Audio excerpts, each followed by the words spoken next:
Welcome back to Probably Dope Movies. I'm Cude. I'm JC. And today we have a battle of the summer blockbusters. Both have Tom Holland and both are summer blockbusters in our reviews of The Odyssey versus Spider-Man Brand New Day.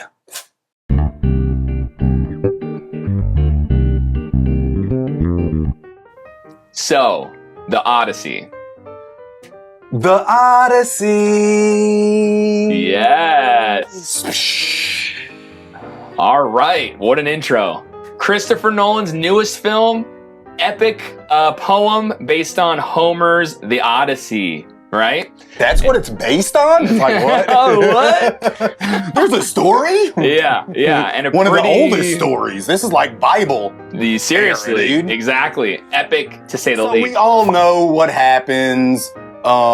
Odysseus leaves home for war or something like that, and it takes him 20 years to get back, and this is what this movie is about, him making it back home. And if not, if he does make it back, essentially, right? Spoiler alert, he makes it back home. It's like, what? Ruined the movie. I thought he was gonna die. Hopefully we'll blur that out. No. We don't have to blur that out. Everybody, if you don't, come on, you learned the Odyssey in like middle school. Yeah, that's now. true. That's true. You know what's gonna happen in this movie. So that is part of, let's just start with the points, right? Yep. This movie is so jam-packed with ancient names that you can't remember, and every scene has like a new character pop up in it. And I get it, you want to portray the Odyssey in its full form and everything, but maybe Christopher Nolan should have did like a mini series or something and just made it like 3 2-hour episodes or something, because in this 3 hours there is so many names that I don't remember and so many characters that only pop up. There are characters that pop up for like 3 minutes out of the whole thing, and they're like a major character and they're only in it for like 3 minutes. So it's kind of an overload. There's a lot of, I would say, A-list. I mean, pretty much the whole cast is A-list. Yeah. I mean, you could even argue, hey, people know Travis Scott too, right? And like, he even had a significant role in that. Travis started the movie. He was the first person. That was the first one you see on screen. It's kind of crazy. Yeah. The homie, he made it. He's finally there. There we go. How are you getting Chris Nolan movies, man? Good for him. But yeah, you got Tom Holland, Robert Pattinson, Anne Hathaway, Matt Damon, right? Mia Goth. There's so many people, dude. Elliot Page. Is Cillian Murphy? Is he No, in this? not Oh, he's not in this one. He's in the next one. He skipped it. He was in Oppenheimer. Exactly. He's going to skip one, come back. Yeah. So this is a jam-packed movie, and that makes the movie go really fast. This movie did not feel like 3 hours. Yeah, that's a good point, right? For how long this movie was, I think a good marker of like a great movie is that even if it is that long, it doesn't feel that long, right? And so at least whatever you say about the Odyssey, it's watchable in one sitting in a theater, right? Yeah. I feel like I didn't really want to go to the bathroom even if I had to, because I still didn't want to miss anything. It did not feel like 3 hours. I never looked at my watch during it. That's when I know a movie's getting long. When I start looking at my watch, I'm like, oh, I got another hour left. Like Avatar. I'm like, yes. we got another hour, dog. Yeah. So with the casting, right? There's so many characters, so many things happen in each scene. There were some things. Wait, hold up. Before I start doing my gripes, the action in this is crazy. This is an epic. This movie is epic. It's got that Christopher Nolan stamp on it where it's like, yes, the fire is real. Yes, the buildings that are falling are real. He spares no expense. There's CGI, but he does CGI where he builds the set and then he may add a little CGI in to make it a little bit more. Yeah. But like, these are all real sets. Oh yeah. The Cyclops is a real person with a face thing. Yes, you know what I mean? yeah, It's not like a CGI Cyclops. It was like they had like a different room, right? Yeah, exactly. You like can tell that they just blew him up in size, but Yes. you can tell it's that is the difference between these two movies, Spider-Man and this. Yeah. Spider-Man is all CGI. All CGI. And Odyssey is a very surprising amount minimal. of practical and Yeah, real. dude. Like when they're on the boat, Matt Damon's screaming. They're on a boat and Matt Damon's screaming. And everybody was complaining about like the armor doesn't look real in the screenshots and stuff. I remember seeing that. But when you watch the movie, the sound in this movie, you always hear metal clanging together because whenever somebody moves, it's metal armor. Yeah. So even if it looks plastic, it fools you into thinking like, oh, this is real. This is metal. For sure. So I like all the set design, the character design, the costume design. 10 out of 10. Yeah, world building. 10 out of 10. Money. Yeah. Yeah. Now, this is the loudest movie I have ever been in, dude. I mean, everything is loud. The splashing of the waves, because they're at sea for a lot of the movie. The splashing of the waves, I was just like, oh my God. I was like plugging my ears. Just everything is loud, dude. Everything is loud except for the dialogue. So like I was like, yo, I kind of need subtitles up here, dog, because I don't know what is they saying, Because dog? he wants you to lean in a little bit right when you're leaning in. What did Astromelicus say? What did Palumius say? What are these guys saying to each other? And another thing is, I know that Christopher Nolan wanted to do his take on it, but a thing that took me out of the movie was them not having accents. Like, when Matt Damon's like, yo, I'm your dad, bruh. When he's talking like that, he doesn't say, I'm exaggerating. But instead of dad, say father. Instead, if you're not gonna do a British accent, I get it. But see, when you're doing an epic and it's a period piece type of thing, thousands of years ago, I don't care if it's in Greece, I don't care if it's in Egypt, I don't care if it's in China. Speak with an English accent. Just speak with a British accent, dog, to make me feel like we are there. You know what I mean? Because when they're just like, yo, homie over there's capping, dog. When they're talking like that, I'm just like, what? Where am I? He's exaggerating right again. I'm exaggerating, but it felt like that. Okay. Like everybody had an American accent. And I was like, is nobody British? Is nobody from that region? So that kind of took me out. Did you have anything to say about the accent? No, I mean, I guess I didn't really care that much as much as you did, but I understand why you would care about that. He's not a crazy. This guy's a shill. I'm a shill.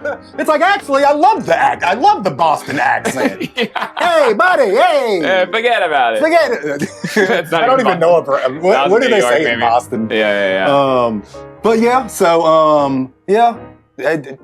Okay, so before we rate it, because I'm ready to rate. Yeah. You ready to rate? Before I give my rating, I'll go first. I know you're going to be higher. Before I give my rating for this, I am not a Christopher Nolan fan. The only three Christopher Nolan movies that I like are The Prestige. That's fair. Insomnia, which nobody has seen. It's Al Pacino and I know what you're talking about. And the funny guy, Aladdin, Genie. Oh. Robert Williams. Roger. What's his name? How am I not remember? Wait, Robin Williams. Roger Williams, dog. Who framed Roger Williams? Insomnia, which nobody knows that he even made that, and nobody's seen it. And Oppenheimer. I liked Oppenheimer. There we go. So, or Batman Begins too. But I'm not a fan of his style of like, since he writes all his movies, he needs to get another writer. Because every scene is jam-packed. In every one of his movies, you have tense music in the back of every scene. Like they could just be walking down the sidewalk eating ice cream, and it's like dun, dun, dun, dun, dun, dun, dun, dun, dun, dun, dun, dun, and everybody's all super serious, and every scene of his movies are just intense and just like.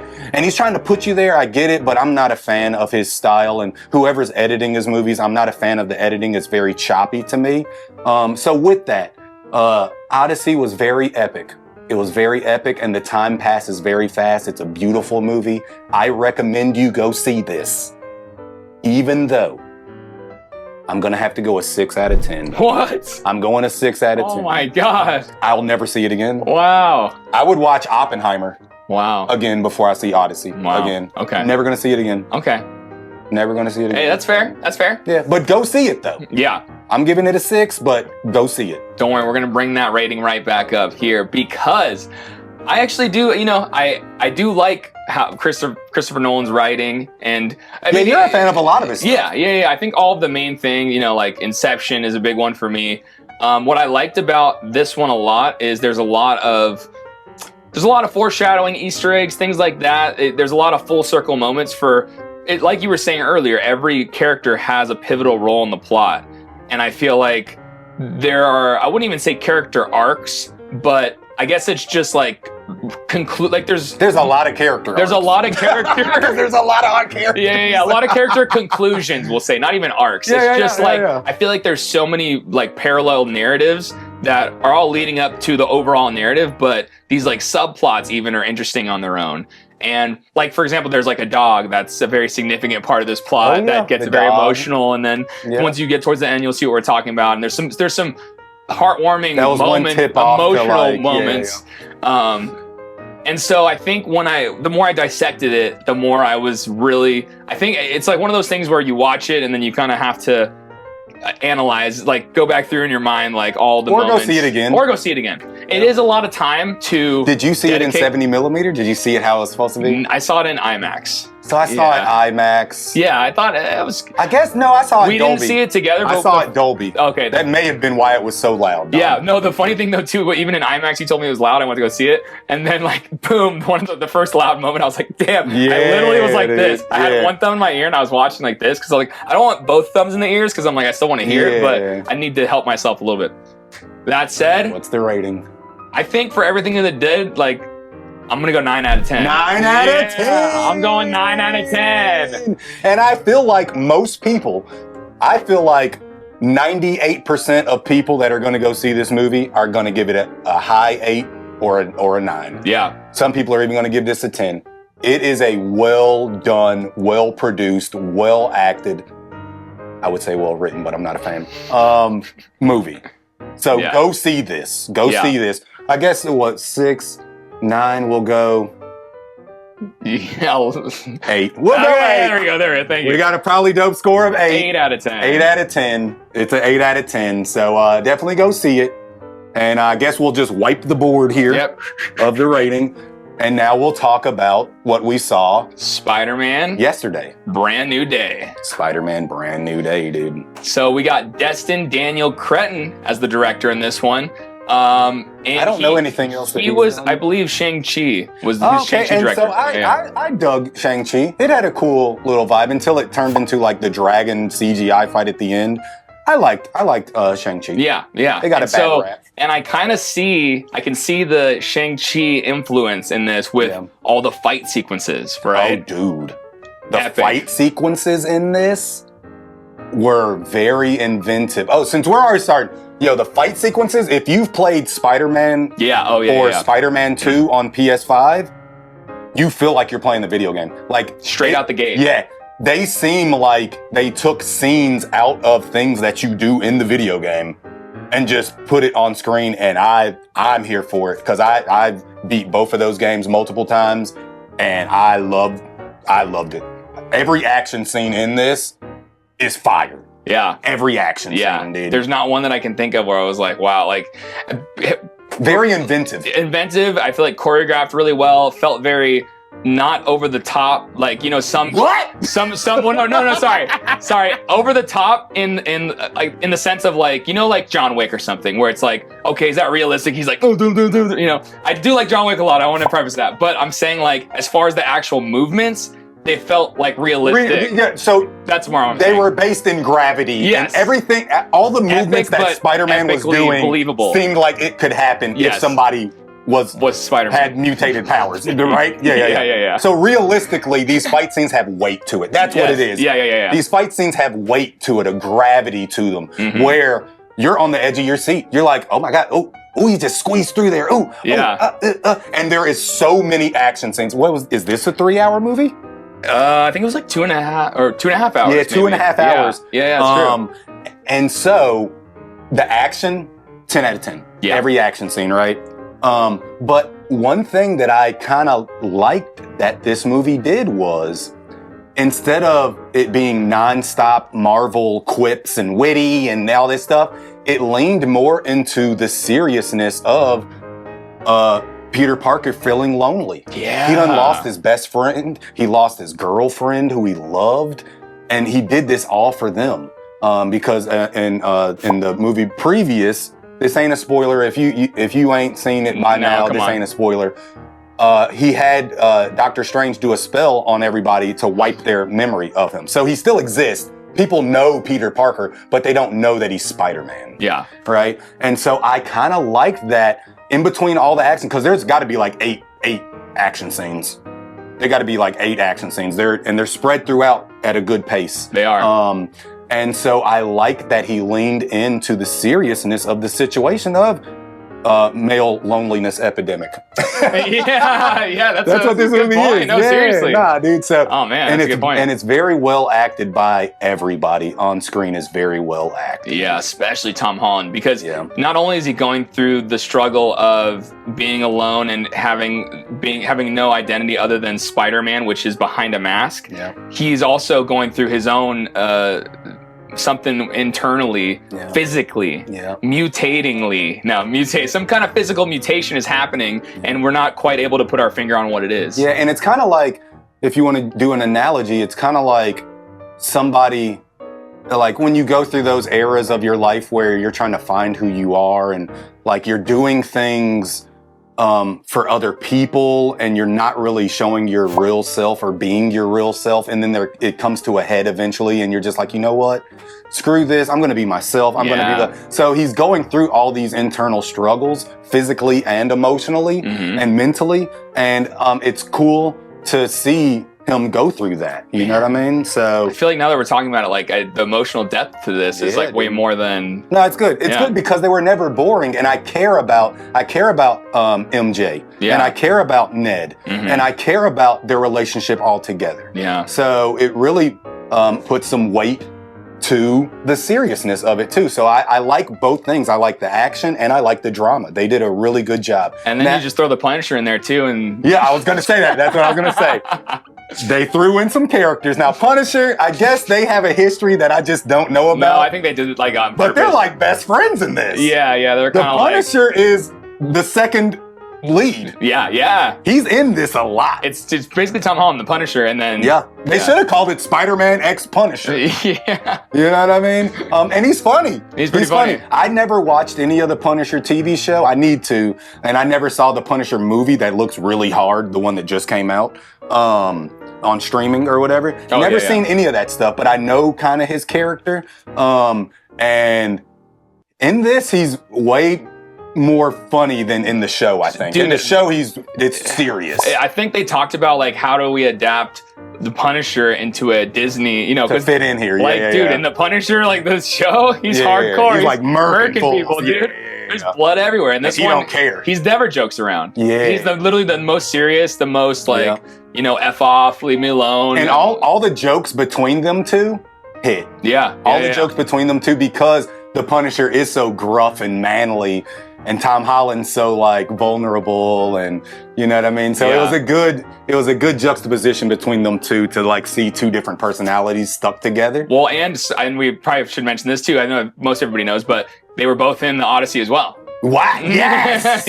And Zendaya, right? Yes. Yeah. So they were making so much money. They were making so much money, dog, because both of these are billion-dollar movies. Yeah, and so Tom Holland and John Bernthal, I think, first worked together on the Pilgrimage. It was 2017 film, and there's a thing behind it where they actually filmed each other's audition tapes for Spider-Man and for the Punisher roles. They helped each other. Dude. That was the whole thing, and they talk about it throughout the press junket, because it's like a full circle moment where they actually filmed each other's audition tapes. Now they're in a movie together, and look how they're doing. And we also have a new character, which we are not going to name, and we won't who she is, but it's the redhead girl from Netflix, Sadie Sink. Yeah. So she's in it. If you know anything about comic books at all, you're going to figure out who she is on the first scene. I think a lot of people figured it out before the movie even came out. Yeah. So if you haven't been spoiled yet, you will figure it out. Like, I guessed who she was, but it didn't fit with my idea of that character, how it was written on other things. So I was like, it can't be her, because it just doesn't add up. Yeah, it doesn't add up. Yeah, certain things. They are developing her character in this movie to have an arc. I'll just say that. Yeah. There is a very big arc. This is a very famous character with a very big comic book arc that everybody knows. They've tried to do it a couple of times and failed. This is their third time, and I feel like they're setting that up. Yeah, they're setting that up. That's all we can say. They already know. We're not going to say the name, but if you've been following social media I feel like all, at this point, you know who she is. But they may do it better this time because they're setting her up to be like, yo, watch out. Yeah. You know what I mean? She's cool until she not. Yeah, you know what I mean? So, exactly. So all the actors did great in this. All the actors, I liked Sadie's character. Yep. She did a good job. I'm trying to think. I mean, those were kind of the main, like Sadie, Tom Holland, Bernthal. Oh, they had my boy from Breaking Bad as Scorpion. Oh yeah. I'm glad he's in there because he's always been a great actor. For sure. Like the first time I saw him was on the video game Far Cry 3. He was the villain. Oh, I remember you mentioning that. And that's where he got famous from that. And then he started getting roles, Breaking Bad and all that stuff. And then he blew up. Yeah. But I'm so glad to see him. I was like, yo, I'm glad the homie got a paycheck. He did a good job too. Because he was in it. He was in it more than I thought he would be. Sure. Yeah. As Scorpion. I mean, there are multiple villains in this, and he was one of them that kind of came back. How it starts is really cool. Yeah. It starts, and I didn't know this until I saw some background on the intro to the movie, but the intro to the movie is actually taking old comic book pages and stuff and like making that makes so much sense. Yeah, so every time it showed a new villain in the beginning, because it showed like 5 villains that he was fighting straight out the gate, right? Mm-hmm. And it was taking those comic book covers and like screenshotting it. Yeah, that makes sense. Yeah, so that was really cool. And I didn't know that until I looked at a YouTube video of it. Heavy Spoilers, I think, was the channel. I always watch Heavy Spoilers after I see a movie with a lot of Easter eggs, so I can like catch up and be like, oh, that's what that was. That's what that was. Yeah. Shout out Heavy Spoilers. There we go. He's good. This is a well done, not even just Marvel movie. This is a well done Spider-Man movie. Yeah, this is one of the top Spider-Man movies out of all three versions Trilogies. Of Spider-Man. Or you know what I mean? Yeah, Spider-Man. Now I'm still personally going to put Spider-Man 2 as the best Spider-Man movie, personally. But Brand New Day ain't far behind, dog. Yeah. It ain't far behind. Yeah. Was there anything else? No, acting, characters. Yeah, I think to the point that you made earlier with how it felt like there was the Tom Holland trilogy that we just saw, and how now he's a quadrilogy. Well, that's what I'm saying. He beat all the other ones. Yeah, I think they're just gonna keep making trilogies until he did. He's been Spider-Man the longest. I think there was a thing I saw earlier where it said Sony was like, "We'll keep him as long as he wants to be Spider-Man." Bruh, he's been Spider-Man the longest. Forever. Oh, for sure. Yeah, over a decade. Four movies. Well, 4 movies, and then also he's been in the Avengers and movies. the Avengers. Yeah, so he's Spider-Man. Yeah, he's Spider-Man. He's Spider-Man. I love Tobey Maguire, but Tom Holland is Spider-Man. When I close my eyes and I'm like, which actor is Spider-Man? Yeah, it's true. Tom Holland. That's true. It's my nostalgia says Tobey, but my sense, it's kind of it. Yeah, definitely. But I think it's just like the new tone of this, how they didn't feel like they had to be like the other films, are like nonstop jokes. The parallelness to the emotions of like what people are actually dealing with, like in their life. Yeah.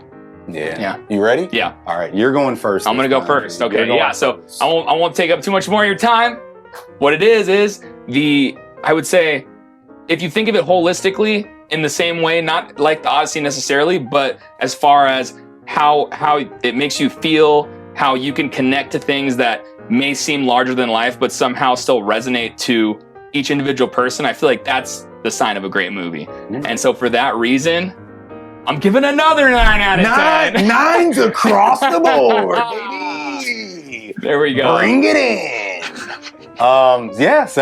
9. Okay, that's cool. All right, so what am I going to do? Because I'm hovering. I'm hovering between 2 numbers. Yeah. And I think I'm going to have to go to the lower number. Okay. I enjoyed this movie a lot. I enjoyed all the action. I feel like it could have been shaved down a little bit. Yeah. I feel like maybe a little bit more jokes. Like, this is weird that I'm saying this, but maybe a couple more jokes tossed in there, because Spider-Man is a quippy dude. Yeah. Spider-Man is a... It was weird. So to see a more solemn and more like to himself Spider-Man was not really the Spider-Man that I like. Yeah. You know what I mean? But great job with the character development or whatever. I think and this is still a good score. I think I'm gonna have to go 7. I'm gonna go with 7. This is good. And that's still a good score. This is good because I'm thinking like, and I don't like to compare, but if I liked what was the one before this? No Way Home with all 3 Spider-Man. Yeah. I would have gave No Way Home an 8. I didn't like this movie as much as No Way Home, so it wouldn't make sense to give it the same score. Yeah. Me personally, so 7, which is still good. 7 is good. 9 is amazing. But I think we're gonna agree on a probably dope score of 8 out of 10. So both movies got an 8. So which one is better, dude? Which one do you think is better? I personally like Spider-Man more. I like Spider-Man more. Which one did you like more? Man, after we talked about it, how you said the parallels of the male loneliness, Oh, you're feeling that? I'm feeling it, dude. I'm feeling it. Oh, he's just a sweet little boy.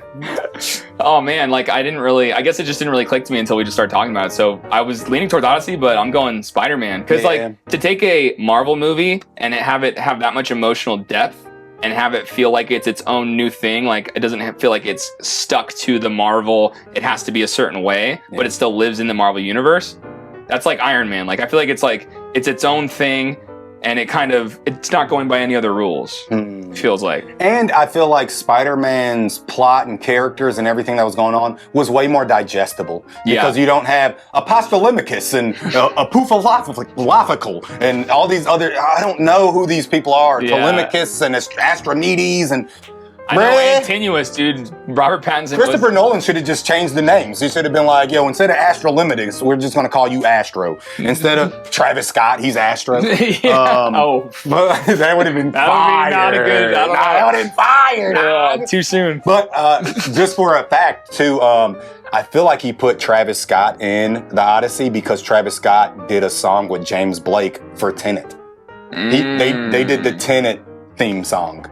And then I think Travis was in the fold, and he was like, "Yo, Trav, you want to actually be in a movie?" I saw an interview from Travis Scott, and it said like Christopher Nolan called him on the phone. Yeah.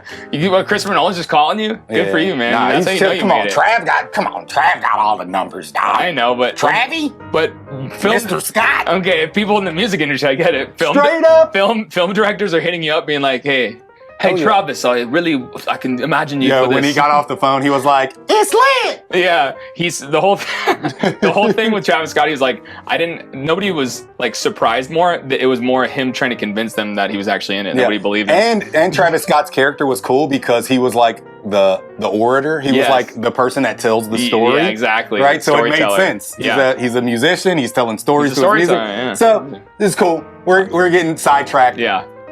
We both like Spider-Man Brand New Day more. Just a little bit. It was a little bit more fun, less like heavy. Yeah.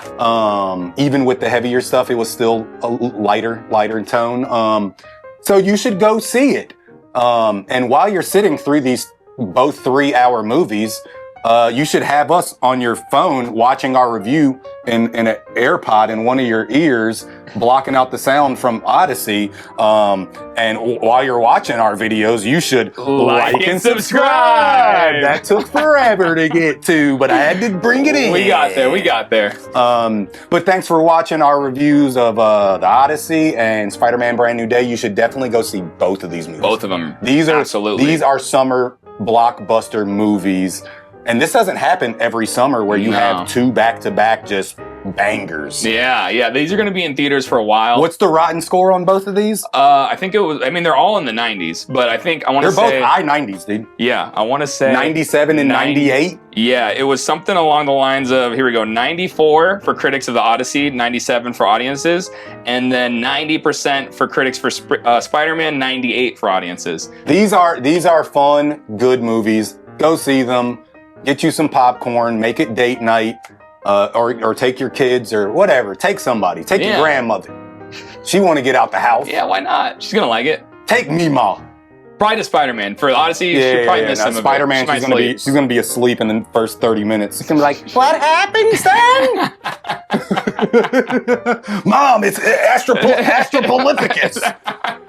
You're not following this? Astropolificus and Poopadominus are battling each other. It's like, but yeah, go see these movies. They're great. Thanks for watching the review. And I guess we'll catch you on the next go around. Yeah, we will. Sorry for taking so long for this to come, but we've started new jobs. We've gotten in new relationships, and we're falling in love. None of that. We're South Bay single, dude. Hey, South Bay single. There we go. South Bay single. That's definitely a thing. Yeah. South Bay single. So thanks for watching. I'm Cude. I'm JC. And we'll catch you on the flip side. Peace. Later.